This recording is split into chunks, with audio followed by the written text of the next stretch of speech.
Robert Manzon, bonjour. Vous avez accompli une carrière longue et magnifique. Vous avez dû rencontrer des personnages extraordinaires. Vous avez conduit des voitures extraordinaires. Vous avez connu des émotions extraordinaires. Dans tous ces souvenirs, ces milliers de souvenirs que vous avez, si vous aviez à en sortir un, le plus beau, le plus fort, ce serait quoi? Ah ben là, vous me posez un handicap, hein, parce que j'en ai tellement eu que je n'arrivais pas à faire le choix. Que dire? Que répondre? Un personnage extraordinaire. Fangio, Ascari, Ferrari, Gordini. Je vais vous paraître idiot peut-être. Mais non, ils ne m'ont pas épaté. Ils ne m'ont pas emballé. Personne. Parce que j'ai eu le plaisir de les mettre derrière moi, plusieurs fois. Alors, ma foi, ça fait plaisir. Donc, si plusieurs fois j'ai été devant eux, c'est que je pouvais l'être. Donc, je ne me sentais pas inférieur avec eux. Après, ça dépendait du matériel que vous aviez dans la main. Hein. Mais je ne parlais pas que du comportement sur piste, aussi le comportement humain de certains pilotes. De grands seigneurs. D'ailleurs, c'était tous des grands bonhommes, tous des gens de grandes familles, des gens connus. Moi, j'étais le fils d'un ouvrier. Fangio, c'était un fils de maçon. Hein? Oui, d'accord, mais nous étions rares, nous étions un peu comme ça. Hein. Nous étions 3 et 4, il y avait Fangio, il y avait Simon, il y avait moi. Nous étions un peu, tous les autres, c'était les princes, vous avez connu les princes de Gordini. Hein, le prince Igor, le prince Ibera, il n'y avait que des princes. D'ailleurs Jean-Pierre Vimille, lors d'une interview, avait dit que M. Gordini n'employait que des princes. Il disait Fangio, prince naturel, le prince Igor, prince naturel aussi, le prince Bira aussi, et puis Trintignant de Vergès et Manzon de la Capelette. Ça a apparu dans l'équipe. C'est vrai, ça a apparu dans l'équipe, Manzon de la Capelette. Et alors pour en venir aux autos, vous avez conduit des voitures merveilleuses. Est-ce qu'il y en a une qui surpasse les autres dans vos souvenirs? Celle qui m'a donné le plus longtemps de plaisir, malheureusement il était court. Le jour où j'avais ce plaisir, c'était les Gordini. Elle a marché très bien, mais pas longtemps. Alors malheureusement, les abandons. J'ai terminé 25% des courses effectuées, des grands prix effectués. 25%.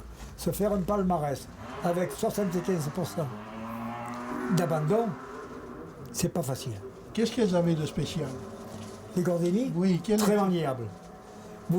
Quand vous étiez assis dans une Gordini, que le moteur se mettait à tourner, que la voiture se mettait à rouler, vous la sentiez dans tous vos membres. Au volant, dans les fesses, dans les pieds. Vous savez ce qu'elle allait faire. Vous compreniez comment elle allait répondre. Elle était vivante. Elle était vivante. Donc, c'était une facilité. Malheureusement, ça ne durait pas longtemps.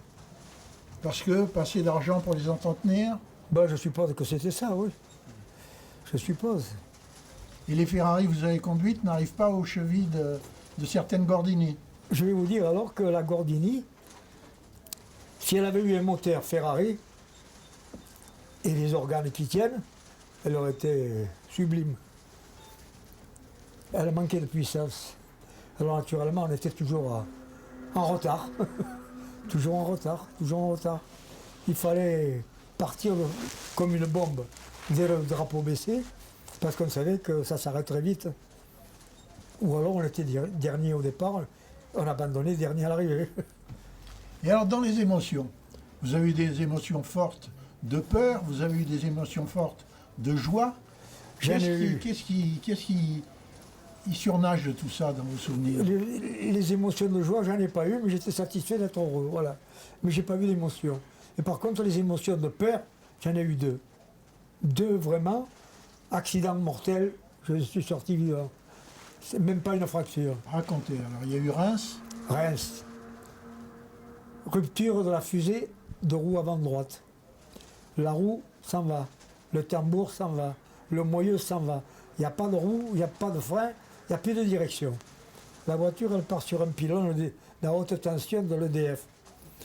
Avant qu'elle tape, si je reste dans la voiture, je prends le volant dans la poitrine. elle s'est pliée. J'ai sauté de la voiture avant qu'elle tape dans le pylône. À quelle vitesse vous avez sauté? Vous devez être à 90, 100 à peu près. Et vous êtes cassé quelque chose? Nous étions en zone de freinage. Vous êtes Heureusement, cassé? parce que si ça arrive 10 secondes avant, en pleine ligne droite, j'étais mort. Ça s'est cassé au bon endroit. Et alors Amédée Gordini me dit que pour effacer la peur que vous avez eue ce jour-là, il vous a forcé le lendemain à prendre le volant au départ de la course de Formule 2. Non, il ne m'a pas forcé du tout. Je vais vous dire tout de suite que c'était mon principe. Quand je voyais un accident sur la route, un copain accidenté, je ne le regardais pas. Je ne voulais pas voir ce qui s'était passé.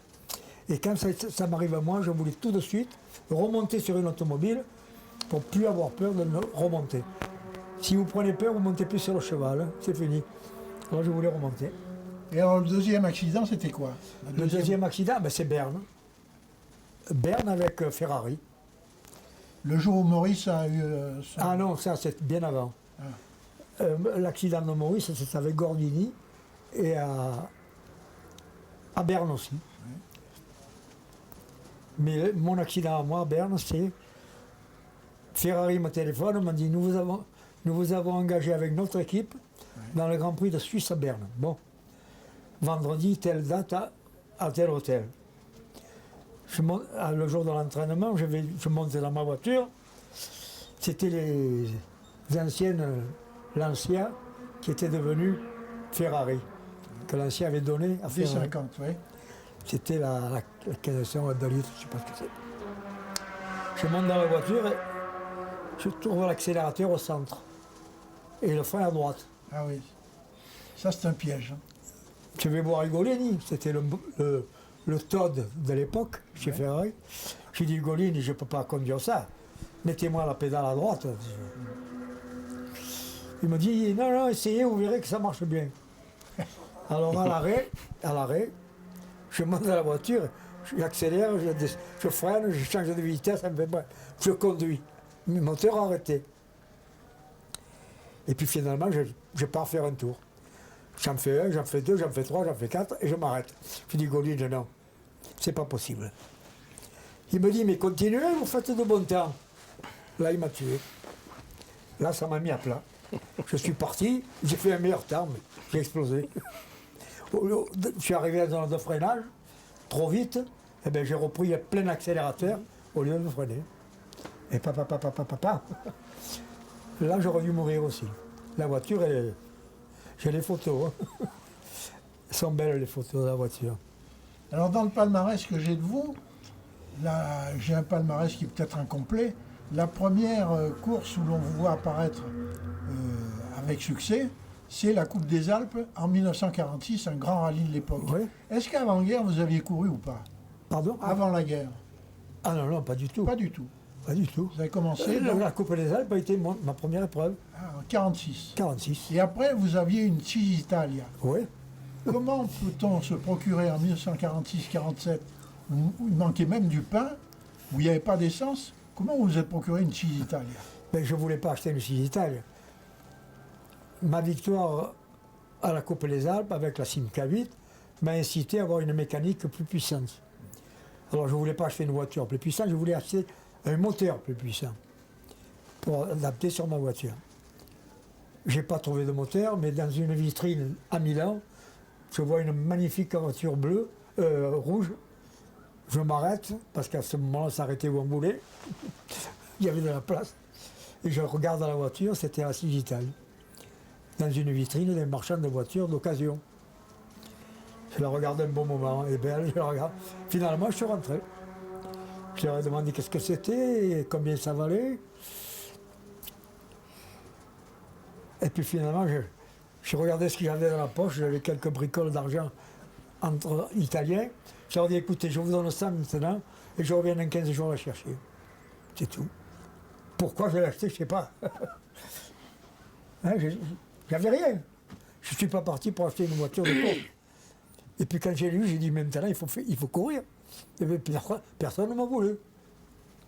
Donc vous avez fait des bons résultats avec cette Cisitalia, vous avez fait à Nîmes, vous avez fait un très bon résultat derrière Jean-Pierre Vimy. Alors je vais vous dire qu'à Nîmes, à l'entraînement, il y avait tout le plateau des coureurs habituels d'avant la guerre. Hein, puisque c'est de suite la première course après la guerre. Il n'y avait rien avant, il y avait la guerre. Il y avait Sommer, Harichel, Maurice Trintignant, enfin, toutes les vedettes de l'époque. Mais il n'y avait pas Jean-Pierre Vimille, le jour de l'entraînement du vendredi, et il n'y avait pas Maurice Trintignant. Il n'y avait pas M. Gordini non plus. Le meilleur temps à l'entraînement, c'est moi. J'ai dit, tiens, je vais prendre un bon départ. Le lendemain, il arrive les Gordini. Premier temps, 8000. Deuxième temps, Trintignant. Troisième temps, Manzon. Pour moi, c'était encore le premier temps, puisque j'avais fait la veille. J'étais content de partir en première ligne. Pour une première course, on partait 3-2, 3-2. Malheureusement, mon mécanicien poussait la voiture sur la première ligne, à la troisième place. Et on m'a fait partir, on m'a mis en dernière place. Vous êtes un débutant, c'est comme ça. Ou vous partez le dernier, ou vous partez à la maison, ils m'ont dit. Et il ne m'avait pas donné un franc pour faire la course. Gratis. J'ai accepté. Vous êtes classé deuxième. Non, l'avant-dernier tour, je fais un tête à queue. Je descends dans les vignes. Raymond Sommer me double. J'étais second.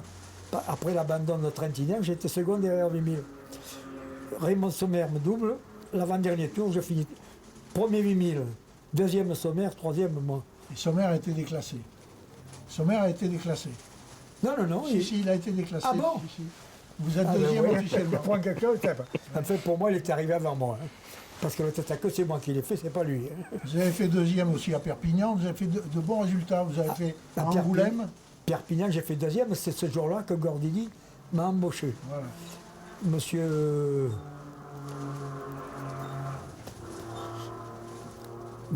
l'ancien directeur de Gordini. Scarron. Non. Ça fait Le Zurk. Le Zurk. Le Zurk. Marcel Le Zurk me dit, Manzon, si vous voulez courir avec nous, notre écurie vous accepte. Pensez si je suis couru. J'arrive en courant. Donc vous êtes devenu professionnel ce jour-là. Ah, peut-être. Non, il y a une journaliste qui a écrit que j'étais devenu professionnel par force. Mais je ne sais pas, moi, pour moi, c'était toujours du plaisir.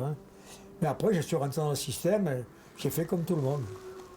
J'ai voulu profiter du système. Alors, le championnat du monde de Formule 1 est né en 1950. Oui. Le jour de la première course de ce championnat, Nous n'avons pas couru. vous étiez en Belgique, à Mété. Non, nous n'avons pas couru. Je vais vous expliquer pourquoi. Vous étiez en Belgique pour faire une course de Formule 2. Non.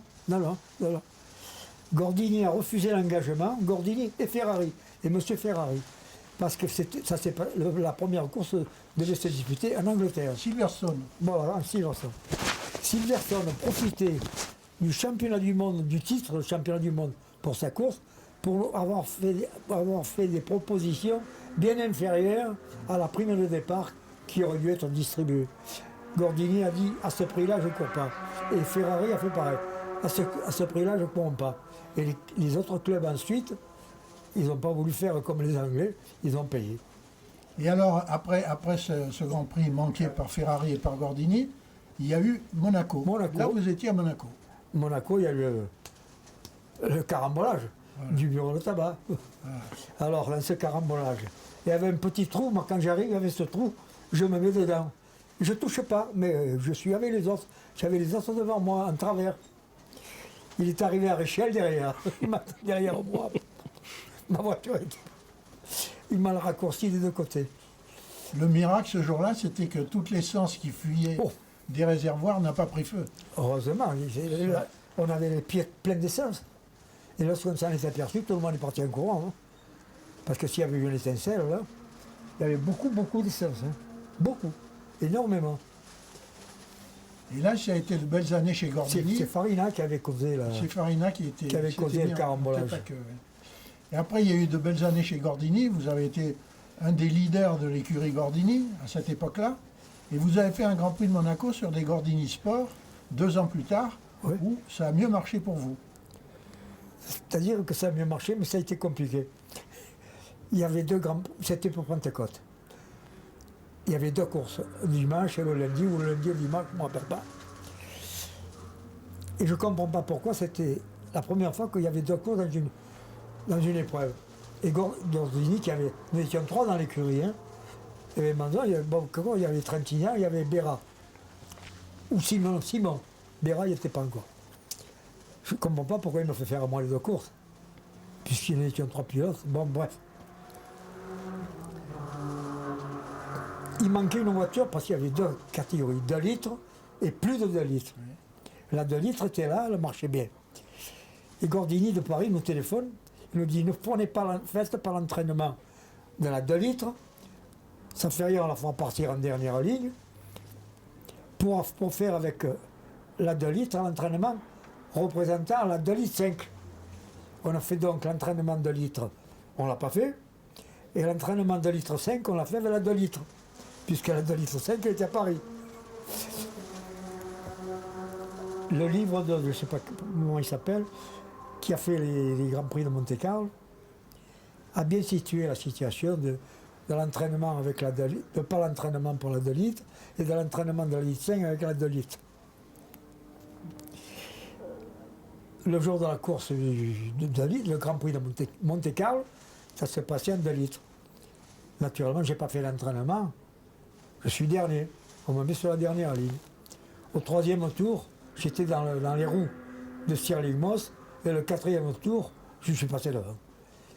Et jusqu'à ce que ça marche. Ça a marché jusqu'au bout. Elle n'a pas cassé, c'est devant. En revanche, dans la grosse catégorie, ça a été moins heureux parce que vous avez encore eu un carambolage. Oui, encore un Anglais qui a pété le moteur, qui a mis de l'huile dedans. Ça s'est passé au 4e ou au 5e tour. Avec la 2 litres, j'avais fait, au point de vue temps, la place de la 3, 4, 5e temps. J'étais le 2e de la 2e ligne. Mais si j'avais que la 2 litres, là. J'avais pas la 2 litres 5. Et celui qui a fait l'article, qui a expliqué le truc des 2 litres 5, d'une catégorie sur l'autre, il a dit ça va promettre de mettre cette voiture 2 litres 5 en 2e ligne, avec les Ferrari, les Lancia, les Maserati. C'était pas mal. Et effectivement, dès les premiers tours, j'ai commencé à doubler un, doubler l'autre. Et au 2e tour, j'étais premier.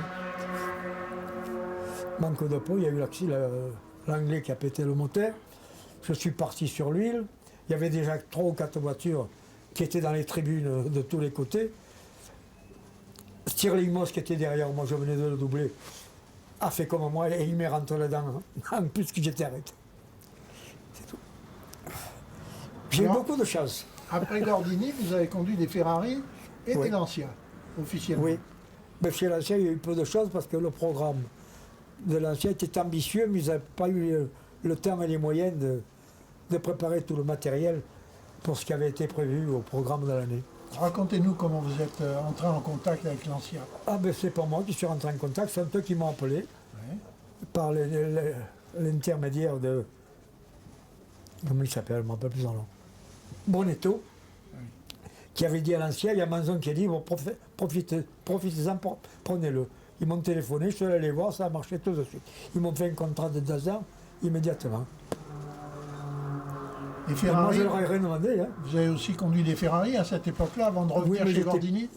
Ferrari, c'était moi, c'était pas eux. La voiture était à moi.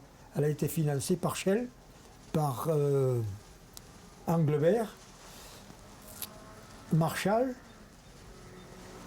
Je ne me rappelle plus, il y avait 4 maisons qui avaient financé la voiture. Votre résultat le plus probant, c'est d'avoir été 3e au Grand Prix de France derrière les 2 Mercedes qui étaient imbattables. Oui, ben j'ai fait pareil à Spa. À Spa, avec la... Ah non, mais à Spa, j'étais avec la Gordini. À Spa, j'étais avec la Gordini. J'ai fait 3e aussi au Grand Prix de championnat du monde, hein, Grand Prix de Spa. J'ai fait 3e avec la Gordini. Non, mais c'est pas avec la Ferrari. Avec la Ferrari, j'ai fait que race. Et avec Ferrari, vous avez fait des courses de voitures de sport, oui, comme beaucoup, les 24 heures beaucoup, du Mans, beaucoup, etc., beaucoup. etc. Écoutez, j'ai fait 24 heures du Mans. Le premier, l'équipe, c'était Trentignan Manzon. La 2e année, c'était Manzon Simon. J'avais gagné une place. La troisième année, c'était Manzon-Béra. Il dit dans l'ordre d'annonce. Hein. Je ne me mets pas devant si c'est pas moi. Alors, Manzon-Béra, qu'est-ce qui m'est arrivé? Ah, Manzon-Béra. L'article de l'équipe, à l'heure, imprimé la nuit, par avion. Formidable, l'équipage Manzon-Béra. Après l'abandon d'Ascari, qui avait fait le record du Tour, mène à la course en première position à 160 de moyenne. Et espérons qu'elle tienne, mais elle n'a pas tenu. Elle ne pouvait pas tenir. Et votre carrière, vous l'avez achevée chez Gordini. Vous êtes revenu chez Gordini Oui. après un passage en Italie, chez Oui. Lancia et Ferrari. Et chez Je vais Gordini, vous dire. c'est vous qui avez signé les 2 dernières victoires Oui. de Gordini Naples, et Pescara. Pescara. J'ai gagné les 12 heures de Reims aussi. Ah non, c'est avec Ferrari et Picard. C'était pas avec Et Naples, vous avez souvenir de cette course-là sur une Gordini? Non, pas du tout. Je ne m'en souviens pas du tout. Elle ne m'a pas laissé de souvenirs. Pescara m'a laissé beaucoup de souvenirs. Racontez, Pescara, c'était un circuit formidable. Ah, c'est un magnifique circuit, mais mortel à la saison où ça se passe. Un cagnard terrible, une chaleur épouvantable. Je fais un bon temps, je pars en première ligne, en deuxième ou troisième position. La première position, c'était Béra qui l'avait faite avec une Maserati. Au premier tour, je suis obligé de m'arrêter. On avait les réservoirs d'huile, les moteurs à carter sec. C'est-à-dire que l'huile qui arrosait le moteur tombait dans un réservoir derrière la voiture pour refroidir plus vite.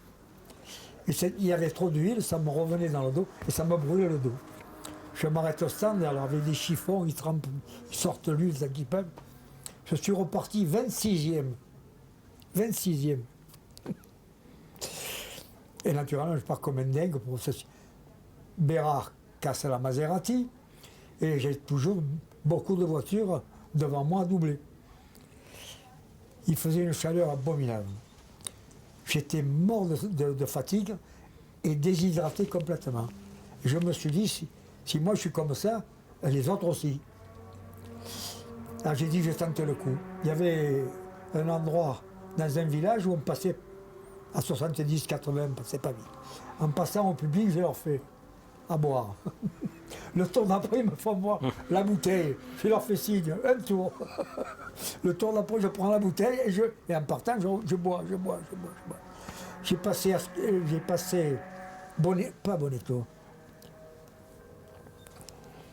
Le renard argenté. Taruffi. Villoresi. Non. Un des deux. Ah, le champion de la Targa Florio. Taruffi. Taruffi, oui, c'est ça que vous m'avez dit. Oui, c'est Taruffi. Il y a Taruffi qui était devant, j'ai passé 20 mètres avant la ligne d'arrivée.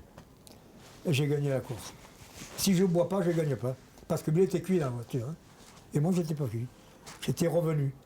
J'étais déshydraté et ça m'a remis en condition. Alors ça s'est passé en 1956. Oui. Et en 1957, on ne vous a plus vu au volant de voiture de course. Et ça a été la fin de votre carrière. Qu'est-ce qui vous a décidé à ne plus conduire à partir de 1957? C'est moi, ça a été ma décision. Mais pourquoi? Je sais pas. J'avais mon compte, j'en avais assez. Vraiment, j'étais retourné d'ailleurs. J'ai quitté ma voiture, j'ai vendu ma voiture personnelle. Je suis retourné chez Gordini uniquement parce que à l'époque où il m'a pris, s'il ne m'avait pas pris, je me serais arrêté. Vous ne la connaissez pas cette histoire? Allez-y, racontez-la. Alors, Perpignan a été la première course de l'année 1948. La première course de l'année. Chez moi, j'avais un collaborateur, François Landon, que tout le monde connaît. Il est venu avec moi à Perpignan.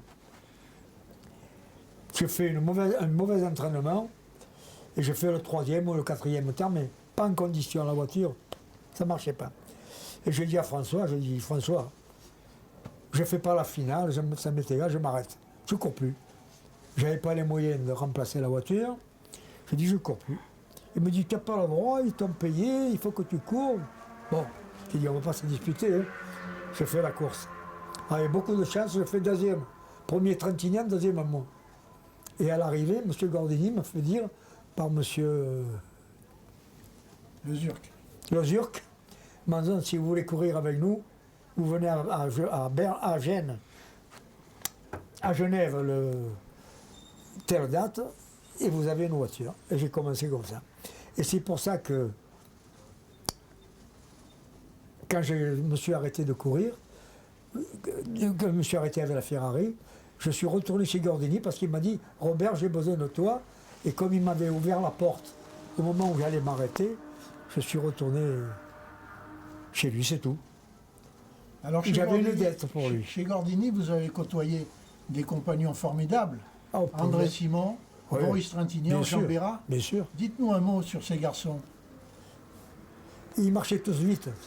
C'était difficile. Quelle relation vous avez avec eux d'homme à homme? Il y en avait peu. Il y avait les relations du circuit. Mais eux, ils étaient à Paris, moi j'étais à Marseille. Non, Trintignant était voisin de chez vous. Oui, mais il était à Nîmes, lui. Oui. Il ne venait pas à Marseille. Moi, j'allais pas à Nîmes. Non, non, il n'y avait pas de relation. Il n'y avait que la relation de course. C'était tout, il n'y avait pas autre chose. Qu'est-ce que j'allais vous dire pour ça, c'est... Et ça se passait entre gentlemen ou bien vous étiez rivaux? Il y avait une petite rivalité entre vous, parfois mordante. En ce qui me concerne, ils l'ont toujours su. Je dis, moi je leur ai dit, je souhaite qu'une chose, c'est vous battre. Moi je leur ai dit, hein. Je leur ai dit. Quand nous avons fait le record du Ventoux, monsieur, au entraînement, tout le monde, nous faisant de bon temps, et nous battons le record, tous les trois. Trintignant, Simon et moi. Monsieur Gordini nous dit, la voiture doit faire les 24 heures du Mans, les voitures, beaux voitures. Si vous battez le record, tous les trois, je voudrais que vous ne montiez pas 2 fois. Monter qu'une fois, ça suffit. Je dis, moi, je suis d'accord. Les autres sont d'accord. Et nous, chacun monte à son tour. Quand j'arrive, moi, quand le chronométreur me compte 5 secondes, paf, je déclenche mon chrono. Quand j'arrive en haut, j'arrête mon chrono et je vais voir Madame Trintignant, ma femme, enfin beaucoup de monde. Et on annonce Maurice Trintignant, le meilleur temps. Il me annonce le temps, je regarde, et il dit, c'est pas possible.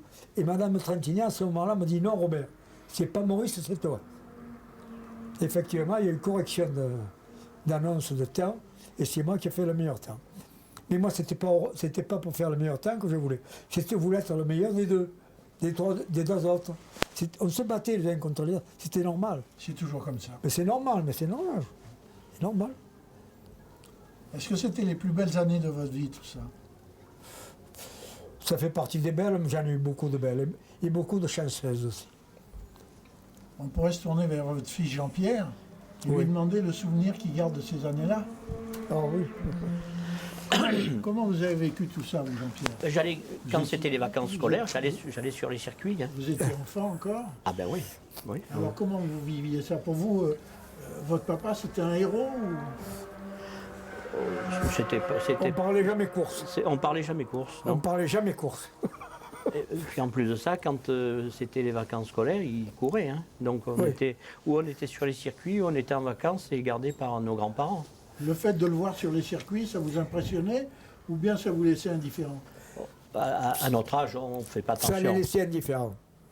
Oui. Ils l'ont toujours été. Mais je ne leur fais pas un reproche, attention. Non, ça ne nous impressionnait pas. Ça leur faisait rien du tout. Que je fasse ça à autre chose, c'était pareil. C'était sa passion. Bien sûr. C'était normal. Hein.